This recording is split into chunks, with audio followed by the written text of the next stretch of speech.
बिस्मिल्लाहिर्रहमानिर्रहीम। इय्याका नअब्दु व इय्याका नस्तईन।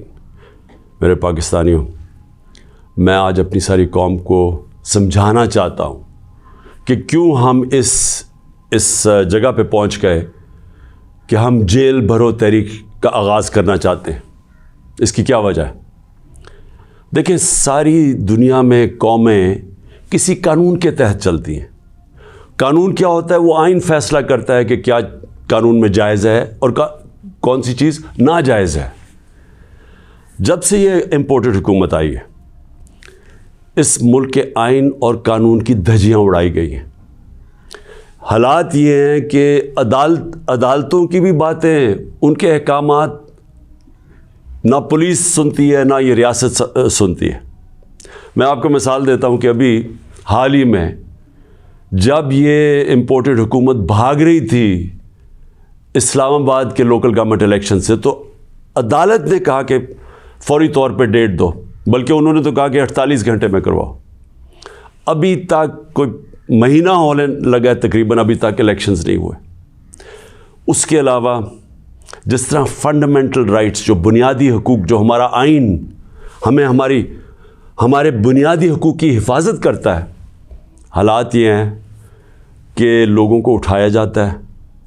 कितने लोगों को, सोशल मीडिया के लोगों को उठाया गया, उनको तशद्दुद किया गया उनके ऊपर, सिर्फ इसलिए कि उनकी कोई ट्वीट थी, उसके ऊपर उठाया गया, तशद्दुद किया गया। अभी तक कई ऐसे लोग हैं जिन्होंने जिस तरह का तशद्दुद किया गया, अभी तक उनका ज़हनी तवाज़ुन ठीक नहीं हुआ। आज़म स्वाति, कौन सा आइन, कौन सा कानून इजाज़त देता है कि एक ट्वीट के ऊपर नंगा करके उसके ऊपर तशद्दुद किया जाए, और फिर जब वो फिर से उसको जेल में डाला जाता है और फिर उसको कोई 30 उसके ऊपर FIR कोई बलूचिस्तान सिंध में की जाती है। शेख रशीद, आइन उसको अदालत उसको ज़मानत देती है, उसके बावजूद उसको उठा के ले जाते हैं और उसके ऊपर केसेस सिंध और बलूचिस्तान में कर देते हैं। फवाद चौधरी, अदालत 4 दफ़ा कहती है IG को कि पेश करो फवाद चौधरी को अदालत में, और वो उसको इस्लामाबाद ले जाते हैं। तो ये तो मैं थोड़ी मिसालें दे रहा हूँ। जो शहबाज गिल से हुआ, कस्टोडियल टॉर्चर, तशद्दुद, ये पाकिस्तान के कानून के ख़िलाफ़ है। तशद्दुद भी हुआ और उसको कोई रिलीफ नहीं मिली, और फिर डराया धमकाया गया और केसेस किए गए। पुरअमन एहतजाज हमारा था 25 मई को, उसके ऊपर जो जुल्म किया गया, कौन सा कानून और आइन एक जमहूरियत में इजाज़त देता है कि पुरअमन एहतजाज के ऊपर तशद्दुद करो? इन्होंने 3 धरने हमारे अगेंस्ट दिए और लॉन्ग मार्चेस की, किसके ऊपर हमने कोई सख्ती की? तो मैं तो ये थोड़ी सी मिसालें दे रहा हूँ आपको कि हमारा सारा जो हमारे आइन और कानून के ऊपर जो एतमाद है हम इस कौम का, वो उठता जा रहा है। और बल्कि हमें ये खौफ है कि जो अब आइन, जो जमहूरियत बेस होती है जिस आइन के ऊपर, और जमहूरियत के अंदर वाज़े तौर पे है कि 90 दिन के अंदर इलेक्शंस करवाने पड़ेंगे। हमने अपनी 2 हुकूमतें पंजाब और सिंध में क्यों गिराई, डिज़ोल्व की? खुद कोई ऐसे नहीं करता। हमने सिर्फ आइन को सामने रख के की कि हमें जब पता था कि 90 दिन के अलावा आप आगे नहीं जा सकते, तो हमने उसको सामने रख के इलेक्शंस की तरफ गए, इसलिए कि मुल्क एक बहुत बड़े बुरहान का शिकार है, एक पॉलिटिकल इंस्टेबिलिटी का शिकार है। और जब तक इस मुल्क में सियासी इस्तेकाम नहीं आता, हमारी माशियत नहीं ठीक होने लगी। तो हमने अब कुर्बानियाँ दी 2 गवर्नमेंट्स की, जो तकरीबन 66% पाकिस्तान है, सिर्फ इसलिए कि आइन 90 दिन में इलेक्शन करवाता है। अभी तक कितने दिन हो गए हैं? 20-25 दिन हो गए हैं, अभी तक कोई डेट नहीं मिली। दोनों इलेक्शन कमीशन और ये जो 2 हुकूमतें, जो 2 गवर्नर्स हैं, उन्होंने डेट्स नहीं अभी तक दी, और ये सीधी पाकिस्तान के आइन की वायलेशन है। और अगर ये 90 दिन से आगे जाते हैं तो आइन बड़ा साफ़ है इसमें कि आर्टिकल 6 लगेगा। ये सारी कौम अब देख रही है पाकिस्तान की अदालतों की तरफ, और मैं ये वाज़े करना चाहता हूँ, ये वो पाकिस्तान में वक्त आ गया जो जस्टिस मुनीर मोमेंट हम कहते हैं, कि एक दफ़ा डॉक्ट्रिन ऑफ नेसेसिटी के तहत हमारी जो इस कौम का डाउन स्लाइड शुरू हुआ है, जो निचला सफ़र शुरू हुआ है, वो जो फ़ैसला था کہ ڈاکٹرن آف نیسیسٹی کے تحت آئین کو پیچھے ہٹا کے ہم نے طاقت کے ساتھ ہماری عدالتیں گئی. تو آج بھی وہی وقت ہے, سارا پاکستان دیکھ رہا ہے, ٹائم بدل چکا ہے. اگر یہ ہم نے دیکھا کہ اس سے آگے جاتے ہیں تو ہم نے یہ پلان کیا ہوا ہے کہ ہم نے اپنے آئین, اپنے ملک کے قانون کے رول آف لاء کے لیے, انصاف کے لیے ہم نے یہ جیل بھرو تحریک کا فیصلہ کیا, کیونکہ ہمیں کوئی نظر نہیں آ رہا کہ یہ جو وہ لوگ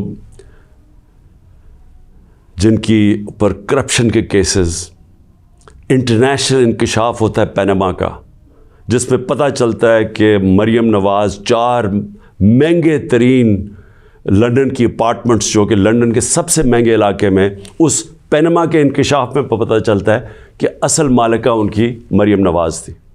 اس کے بعد سارا ٹرائل ہوتا ہے, سزا ہوتی ہے. تو ان کے اوپر تو کوئی ایسا تشدد نہیں ہوا, ان کو تو جیل میں رائلٹیز کی طرح رکھا گیا. ان کے ذرا دیکھیں جیل میں کیسے جا رہے تھے.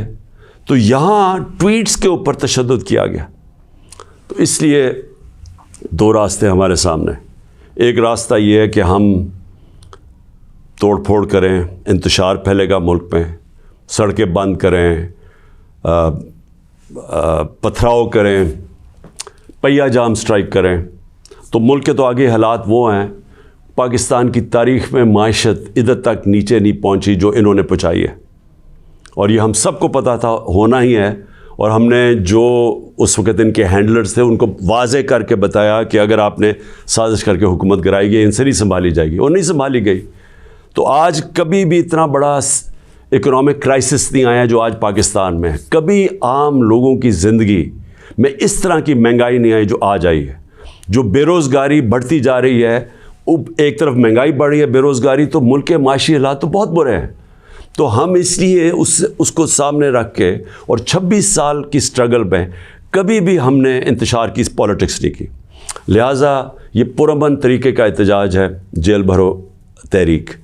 میں آج اپنے سارے کارکنوں کو, بلکہ میں تو پاکستانی عوام کو بھی یہ کہتا ہوں کہ یہ اس وقت آپ پالیٹکس نہیں کر رہے ہیں, آپ اپنے ملک کے لیے جہاد لڑ رہے ہیں, حقیقی آزادی کی جنگ لڑ رہے ہیں. میں آج آپ سب کو کہوں گا کہ میرے اپنے کارکنوں کو کہ جو ہمارے ضلعی صدر ہیں, ڈسٹرکٹ پریزیڈنٹس جو ہیں, ان کے اوپر رجسٹریشن شروع کریں, کہ جنہوں نے ہم پہلے ہر پاکستان کے شہر میں ہم جیل بھرو تحریک شروع کریں گے.